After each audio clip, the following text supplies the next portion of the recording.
Hello दोस्तों, नमस्कार। YouTube channel परीक्षा वाणी बाई अर्जुन कुमार पर आपका स्वागत है। आज का टॉपिक है वास्तविक संख्या से, क्लास 10th का है। क्वेश्चन है HCF 306 एवं 657 बराबर 9 दिया गया, यानी 306 और 657 का HCF 9 दिया गया है, तो LCM 306 और 657 को ज्ञात करना है। सॉल्यूशन करेंगे। 306 और 657 का HCF बराबर 9 लिख देंगे। अब लॉसा बराबर ज्ञात करना है, तो लॉसा बराबर एक फॉर्मूला होता है कि दो संख्याओं का गुणनफल बटा मौसा। तो दो संख्याओं कौन है? 306 और 657। इसका मौसा कितना दिया गया है? 9। अब 9 से हम इसको डिवाइड करेंगे 657 को, तो यह 73 मतलब कट जाएगा। अब 306 में 73 से गुना करेंगे 22,338 आएगा। यही इसका आंसर होगा।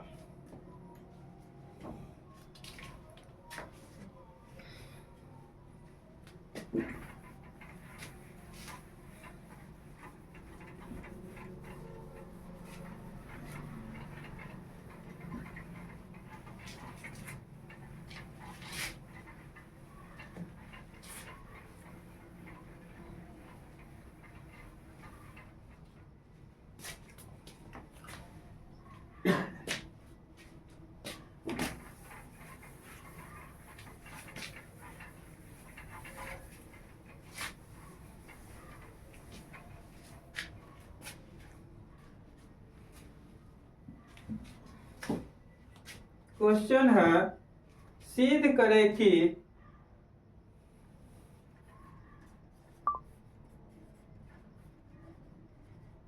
सिद्ध कीजिए कि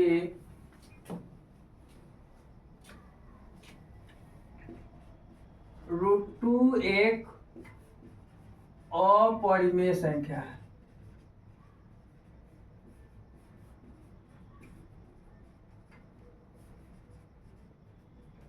यह प्रश्न जो है क्लास 10th में बोर्ड एग्जाम में इस टाइप पर प्रश्न पूछा हुआ है, कई बार एग्जाम में पूछा हुआ है, इसलिए इसको ध्यान से देखना है कि सिद्ध कीजिए कि √2 एक क्या है? अपरिमेय संख्या है। इसको साबित करना है। इसको सॉल्यूशन करेंगे, लिखेंगे माना कि √2 एक परिमेय संख्या है। क्या मान लेंगे? √2 एक परिमेय संख्या, यानी इसके ठीक विपरीत मानना है, अपोजिट मान लेंगे कि परिमेय संख्या है। √2 क्या है? एक परिमेय संख्या तथा इसका सरलतम रूप, तथा इसका सरलतम मतलब छोटा सा रूप। सरलतम रूप क्या होगा? P/Q है। यानी कहने का मतलब है कि परिमेय संख्या किसको कहेंगे? वो ऐसी संख्या जिसे P/Q के रूप में लिखा जा सके, उसी को परिमेय संख्या कहेंगे। तो यानी परिमेय संख्या का सरलतम रूप जो होगा P/Q होगा। अब √2 बराबर हो जाएगा P/Q। पहले ये मान लिए हैं कि √2 क्या है? एक परिमेय संख्या है, तो परिमेय संख्या को परिमेय संख्या के बराबर कर देंगे। इसको समीकरण मान लेंगे 1, जहां P और Q क्या है? एक पूर्णांक है, जहां P और Q पूर्णांक है। P तथा Q में P does not Q does not equal to 0। Q का जो मान है 0 के बराबर नहीं है,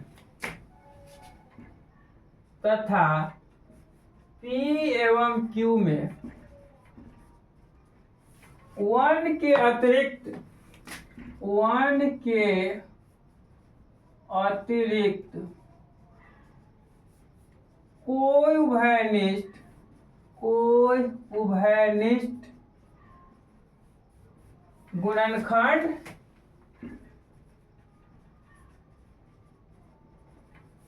नहीं, P और Q में 1 के अतिरिक्त कोई घनिष्ठ गुणनखंड नहीं है। अब जो है समीकरण 1 को दोनों पक्षों में क्या करेंगे, गुना करेंगे।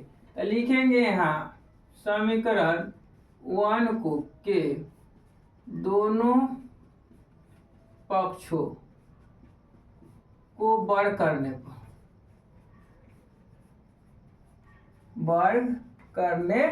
पर, तो जब वर्ग करेंगे तो √2 के होल स्क्वायर इजकल टू क्या हो जाएगा, P/Q के होल स्क्वायर। इम्प्लाई दैट √2 का स्क्वायर करेंगे तो 2 हो जाएगा, ये हो जाएगा P² / Q²।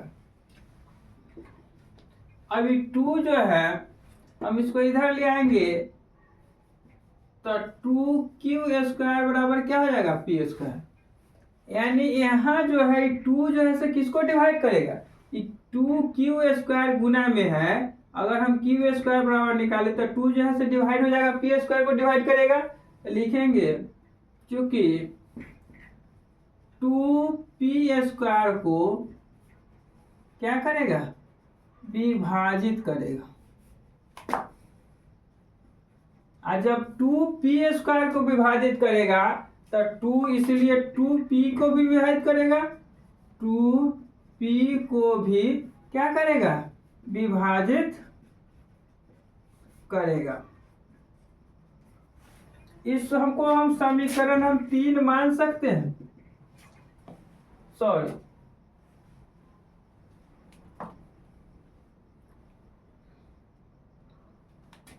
इसको 2 मान लीजिए। पुनः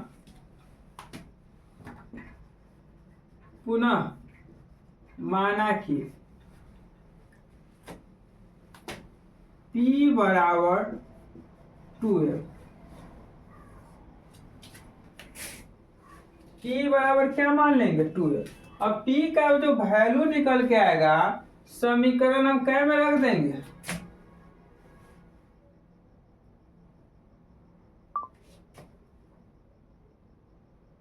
यहाँ मान लेंगे इसको समीकरण 2 और इसको समीकरण 3।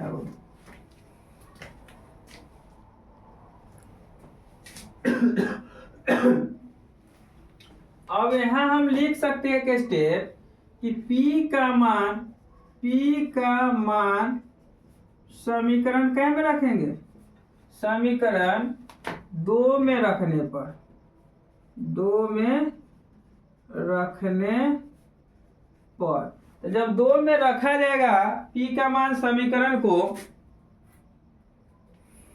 तो देखेंगे समीकरण 2 जो है सही ना है, P² बराबर है 2Q²।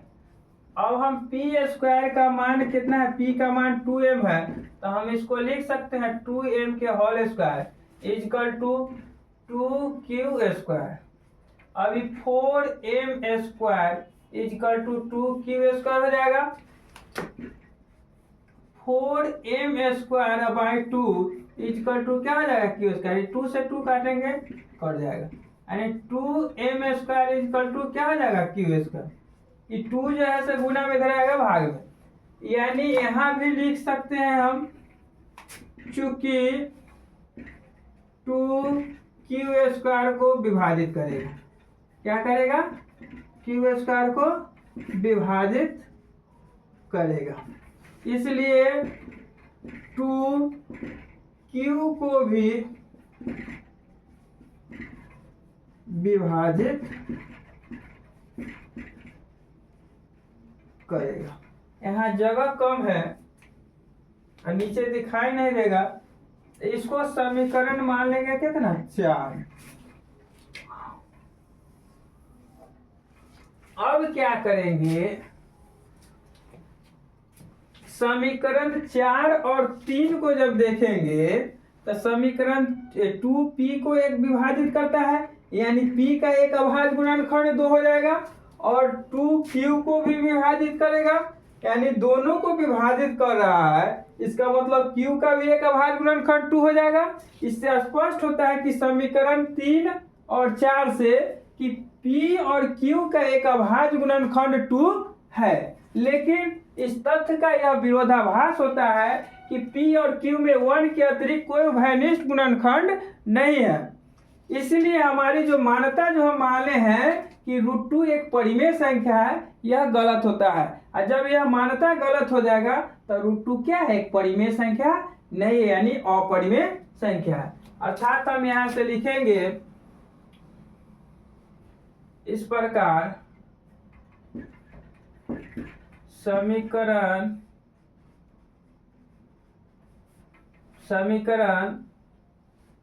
3 एवं 4 से स्पष्ट होता है कि P एवं Q का 2P एवं Q का एक अभाज्य गुणनखंड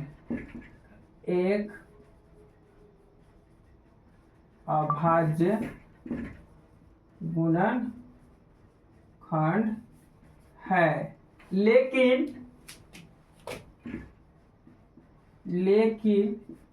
इस तथ्य का विरोधाभास होता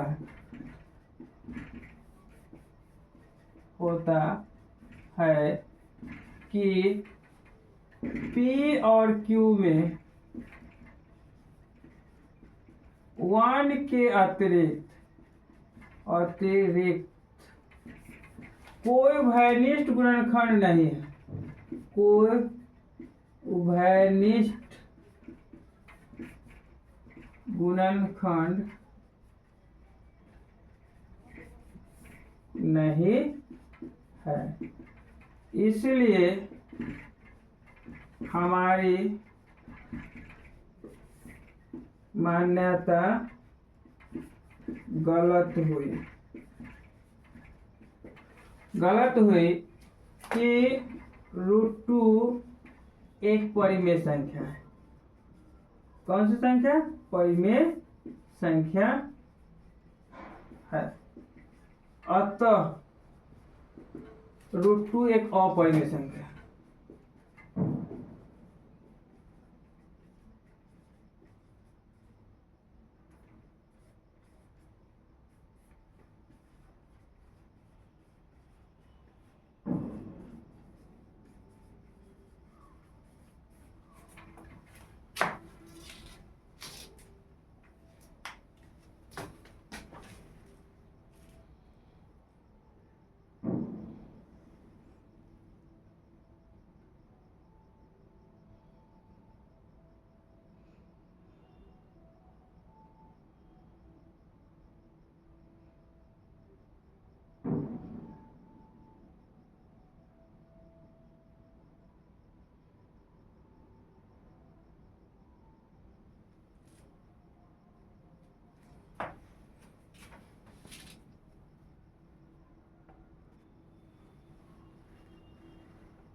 नेक्स्ट क्वेश्चन है कि सिद्ध करें कि 7√5 एक अपरिमेय संख्या है।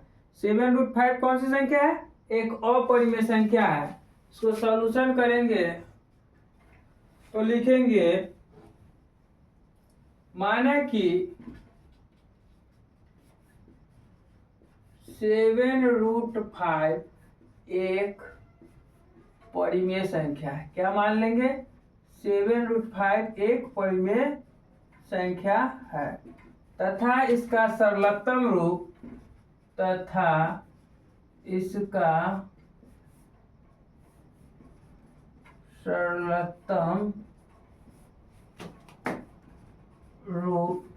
P/Q है। सरलतम रूप P/Q है। ए बटा बी मान लीजिए इसको, पी बटा क्यू भी मान के बना सकते हैं ए बटा बी। इसलिए 7√5 इजकल टू क्या होगा ए बटा बी। अब 7√5 इजकल टू ए बटा बी हो गया। चूंकि ए और बी दोनों ही क्या है, एक शून्येतर पूर्णांक है।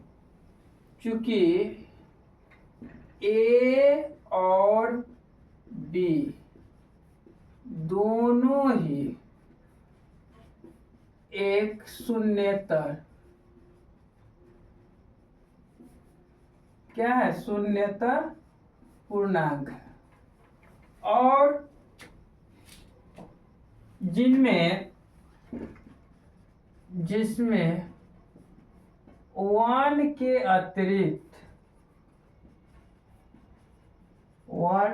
अतिरिक्त कोई भयनिष्ठ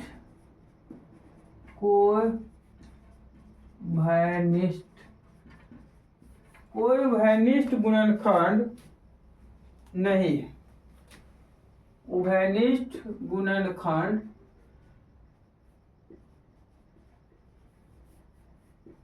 क्या है, नहीं।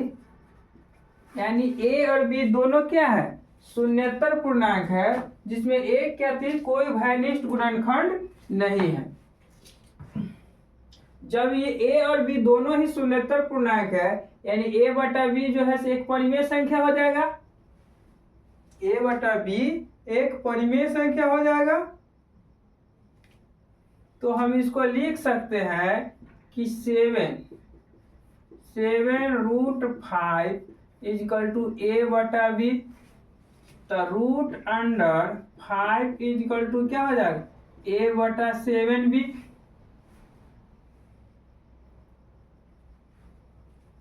तो फिर लिखेंगे चूंकि ए एवं 7b दोनों ही क्या है, शून्येतर पूर्णांक। निश्चित रूप से जब दोनों शून्येतर पूर्णांक है तो ए बटा 7b कौन सी संख्या हो जाएगा, एक परिमेय संख्या होगा। इसलिए ए बटा 7b एक कौन सी संख्या है, एक परिमेय संख्या है। लेकिन √5 जो है से कौन सी संख्या है,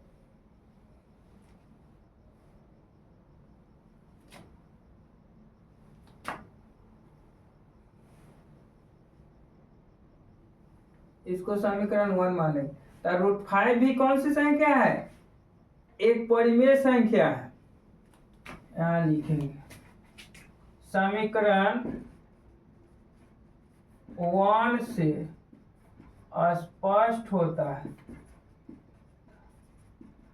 कि √5 भी एक परिमेय संख्या है, परिमेय संख्या है।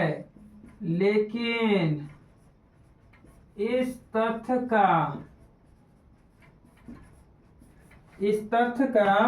विरोधाभास होता है। तथ्य का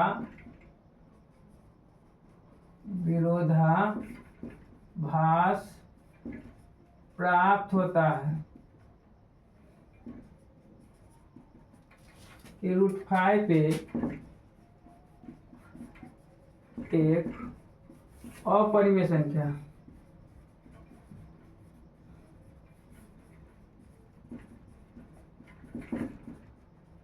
और जब √5 एक अपरिमेय संख्या हो जाएगा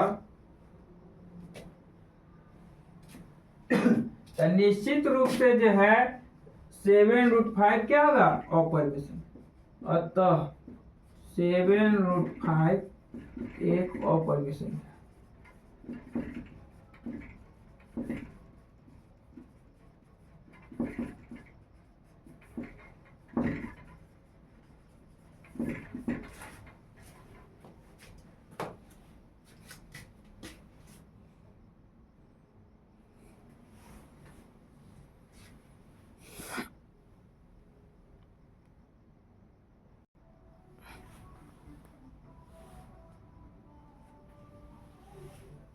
नेक्स्ट क्वेश्चन है कि सिद्ध कीजिए कि 3 + 2√5 एक अपरिमेय संख्या है। 3 + 2√5 क्या है? एक अपरिमेय संख्या है। इसको सॉल्यूशन करेंगे, लिखेंगे माना कि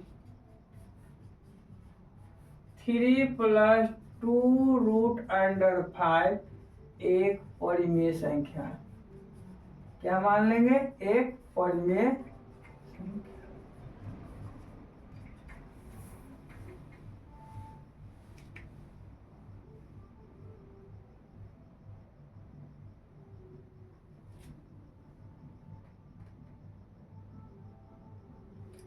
लिखेंगे चूंकि दो परिमेय संख्याओं का अंतर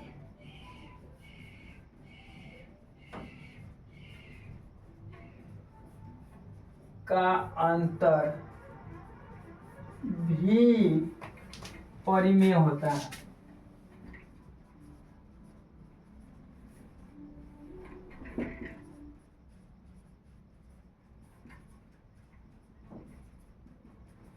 दो परिमेय संख्याओं का अंतर भी क्या होता है?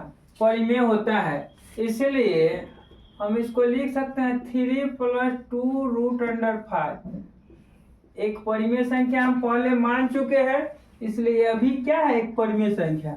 और एक 3 लेंगे जो परिमेय संख्या, अब बराबर हम लिख सकते हैं परिमेय संख्या। अब हम इसको लिखेंगे 3 + 2√5 - 3 = परिमेय संख्या। ये 3 से 3 कट जाएगा तो 2√5 = परिमेय संख्या।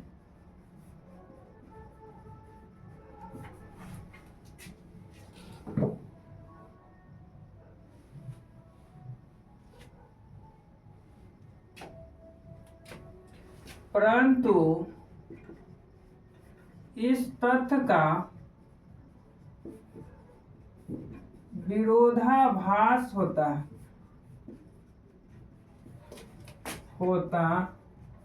है कि 2√5 एक कौन सी संख्या? अपरिमेय संख्या। अपरिमेय संख्या है। इसलिए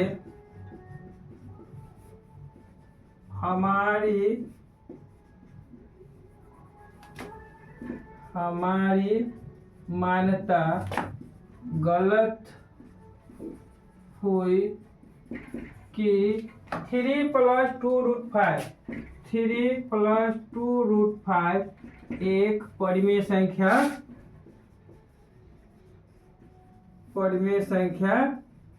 है। अतः 3 + 2√5 एक अपरिमेय संख्या है। कौन सी संख्या? अपरिमेय